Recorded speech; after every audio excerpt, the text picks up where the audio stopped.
एक मौका था जिसमें कि दुश्मन ने आके हमारे मुल्क के ऊपर हमला किया।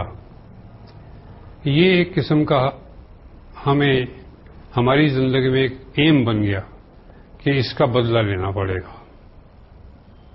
जब भी अगला मौका आएगा तो हमें ये धब्बा हमारे माथे से मिटाना पड़ेगा।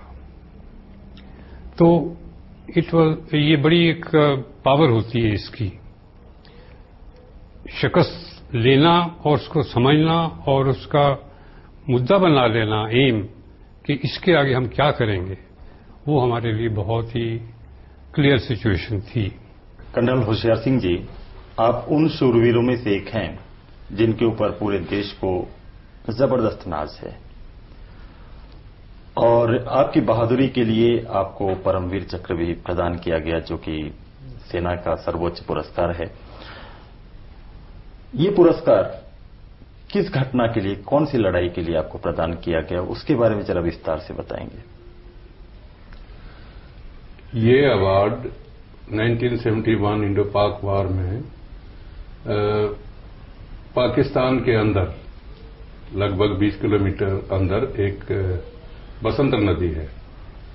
तो बसंतर नदी को पार करके हम एक ब्रिज हेड बनाना था और उस नदी के पार एक गांव था जिसका नाम था जरपाल, जिसके ऊपर दुश्मन के मोर्चे थे।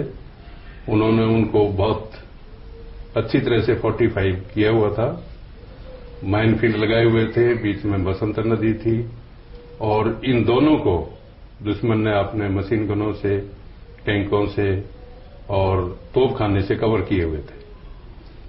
तो हमें काम मिला था जरपाल गांव के बाईं तरफ के इलाके पर कब्जा करने का।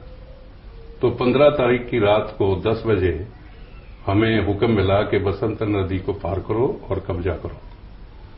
तो इन सब रुकावट के होते हुए भी हमने बसंतर नदी को पार करके दुश्मन के जो मुश्किल से मुश्किल मोर्चे थे उनको तोड़ के 12 बजे तक कब्जा किया। थोड़ा इतना बताना चाहूंगा कि इसकी कीमत क्या थी कि पहले तो दुश्मन ऐसी जगह के ऊपर कब्जा नहीं होने देगा और किसी वजह से कब्जा होगा तो उसको वापस लेने के लिए पूरा जी तोड़ जान लगाएगा। और ऐसी जगह ब्रिज हेड एक्शन के ऊपर कब्जा किए बगैर हमारी जो बाकी ऊंचे लेवल की प्लानिंग होती हैं, डिवीजन कोर की, वो कामयाब नहीं हो सकती। तो हमारे ऊपर एक दबाव था कि टाइम के अंदर हम कब्जा करें, जो कि 12 बजे तक था और सुबह तक हमारे जो इंजीनियर हैं वो पुल बना सकें और उसके बाद जो दूसरा काम है माइनफील्ड साफ करने का, वो काम कर सकें ताकि हमारे तोपखाने, टैंके बसंतर नदी को पार कर जाए। ये कब्जा करने के बाद में दुश्मन ने सबसे पहले हमारा घेरा डाला सामने और उसके बाद उन्होंने जवाबी हमले शुरू किए। पहला 16 तारीख को सुबह ही हमला इन्फेंट्री के साथ आया, जो कि तोड़ दिया गया। उसके बाद 16 तारीख को तकरीबन 8 और 9 के बीच में एक बड़ा तगड़ा टैंकों का हमला आया। उसके बाद में तकरीबन 12 बजे दिन में टैंकों का हमला आया। उसके बाद तकरीबन 4 बजे फिर टैंकों का हमला आया। 3 टैंकों के बड़े जबरदस्त हमले हुए, जिसके अंदर दुश्मन के तकरीबन 40 से 45 टैंक नष्ट हुए, जो सबसे बड़ी तगड़ी सेकेंड वर्ल्ड वॉर के टाइम की लड़ाई ये मानी जाती है। और इसी टैंकों के हमले के दौरान में जो सेकंड लेफ्टिनेंट अरुण खेत्रपाल थे, जिसको मैंने आपको सीनरी पर दिखाया, तो उन्हीं टैंकों के हमले को तोड़ते हुए वो शहीद हुए, जो हमारे से तकरीबन 3 या 400 गज की दूरी पर होंगे। इसके बाद 16 तारीख की रात और 17 तारीख को सुबह ही दुश्मन अपनी पीछे से फौजें लाया और उन्होंने हमारे ऊपर 2 तरफ से हमला किया, एक तरफ से टैंकों से, एक तरफ से इन्फेंट्री से। इसमें भी उन्होंने बड़ी मार खाई। दुश्मन के जो इन्फेंट्री के आदमी थे तकरीबन 300-350 के बीच में मारे गए या घायल हुए और जो टैंक थे वो भी काफी बर्बाद हुए। और इस हमले के अंदर उनके जो हमने अपने मोर्चों के पास से लाशें उठाई उनको दिए, वो 97 लाशें और जो थोड़ी दूर थी वो उन्होंने अपने आप उठाई। और उनके अंदर उनका जो कमांडिंग ऑफिसर लेफ्टिनेंट कर्नल अकरम रजा था वो भी मारा गया। और इसी लड़ाई में मैं भी जख्मी हुआ था। वो हमारे मोर्चों से उनकी लाश जो मिली है कमांडिंग अफसर की, वो 20 से 25 गज की दूरी पर थी। तब के वो चाहते तो काफी पीछे रह सकते थे, एक अपनी जो लड़ाई की तरतीब होती है उसके लिहाज से। लेकिन जो जवान कैदी हुए उन्होंने भी ये बताया कि साहब दरबार में ये कहते थे अगर लड़ाई हुई तो मैं सबसे आगे हूंगा। 4 अफसर मारे गए और 18 तारीख को सुबह ही उनका ब्रिगेड कमांडर था सफेद झंडे के साथ हमारे मोर्चों के सामने आए। तो उन्होंने ये बताया कि हमारी जो लाशें हैं और जो हमारा कमांडिंग अफसर मारा गया वो वापस दे दो, हम लड़ाई इससे आगे बंद करते हैं। उसके बाद इस लड़ाई की जब लड़ाई बंद हुई तो वो हमारे ब्रिगेड कमांडर, हमारे जीओसी थे, वाघ पिंटो, कोर कमांडर सब वहां पहुंचे। उन्होंने लड़ाई की हालात देखी और उस टाइम मैं जख्मी होकर छत के ऊपर था। तो कमांडर और जीओसी ने चढ़ के ये कहा कि बहादुरी की लड़ाई लड़ी है, अभी आप वापस जा सकते हैं, क्योंकि जख्मी होने के बावजूद भी मैंने वापस आने से मना कर दिया था।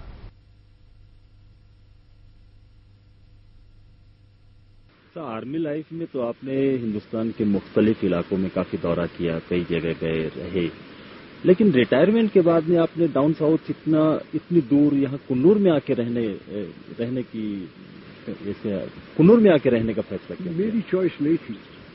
जब वो चीना की लड़ाई हुई उस वक्त मैं commandant of staff college Wellington में था, तो मुझे भेजा गया वो डिफीटेड आर्मी को चार्ज में। तो मेरी बीवी यहां रह गई थी, उसने 3.5 एकड़ जमीन यहां खरीदी, जंगल कैसी जैसे वो सामने है वैसी। वो मेरे लिए ये घर बनाया उसने। तो यहाँ कैसा लगता है आपको रहते हुए? मतलब काफी पीसफुल महसूस करते होंगे? वेरी नाइस, बहुत अच्छी जगह है। नॉर्थ इंडिया का सिविलाइजेशन अभी नहीं पहुंचा यहाँ। ये बहुत अच्छी बात है। यहाँ पर पास में आपका स्टाफ कॉलेज है, मगर मेरे साथ कोई नहीं मिलता। 3 कम्युनिटी है, उसके साथ कोई नहीं मिलता। शेड्यूल कास्ट, खालसा और फील्ड मार्शल। फील्ड मार्शल तो आप अकेले ही हैं, अपने आप में पूरी कम्युनिटी है। कोई नहीं मिलता मेरे साथ, मेरे से दूर रहते हैं। ये आपने बड़ा खूबसूरत यहाँ पर बगीचा भी बनाया है, बहुत अच्छा व्यू है यहाँ का। तो यहाँ पर जो ये प्लांट्स वगैरह है, इनकी देखभाल करने के लिए आपने कितने माली रखे हुए हैं? बिल्कुल माली नहीं है, बिल्कुल माली। मेरा गोरखा बैटमैन है और मैं हूँ। सुबह से शाम तक मैं बगीचे में काम करता हूँ। बड़ा मजा आता होगा। शौक है, मुझे शौक है। कैसा लगता है साहब? गोरखाली में बात करते हैं? हाँ, गोरखाली में बात करते हैं। अच्छा बात करते हैं। और साहब कैसे लगते हैं? ठीक लगते हैं। अच्छा। नाम क्या है? साहब का नाम field marshal SFJ Manik sir. लेकिन सर आपको सेम बहादुर भी बोला जाता है ऐसा? हाँ, मैं गोरखा पलटन में गया था, एक संतरी था, 1 साल की नौकरी होगी क्या? तो मैंने उससे पूछा कि तेरा नाम क्या है? तो कहता हर का बहादुर गुरु। कहते मेरे को पहचान लिया? तो कहता हाँ पहचान लिया। कहते मेरा नाम क्या था? तो कहता सैम बहादुर।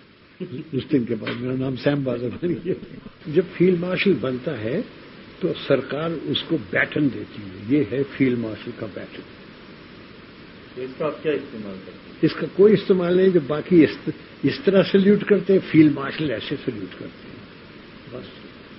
तो क्या ये सोने का बना हुआ है? मेरा ख्याल ऊपर सोना है, पर पता नहीं नीचे क्या दिया है सरकार ने। ये तो मेरा ख्याल सोना है। Is my military cross which I got for gallantry in Burma, the Padma Bhushan when I was Eastern Army Commander, and the Padma Vibhushan which the government gave me after the 1971 war. तो सर ये जो medal मिलता है soldier को, तो क्या उसको कैसा लगता है? क्या मानता है? कुछ तो पहनना पड़ता है। खिलौना है सिपाहियों के लिए। अभी तो खिलौना मानते हैं, और क्या है? जान की बाजी लगा देते हैं। और क्या बात है। अच्छा, थैंक यू।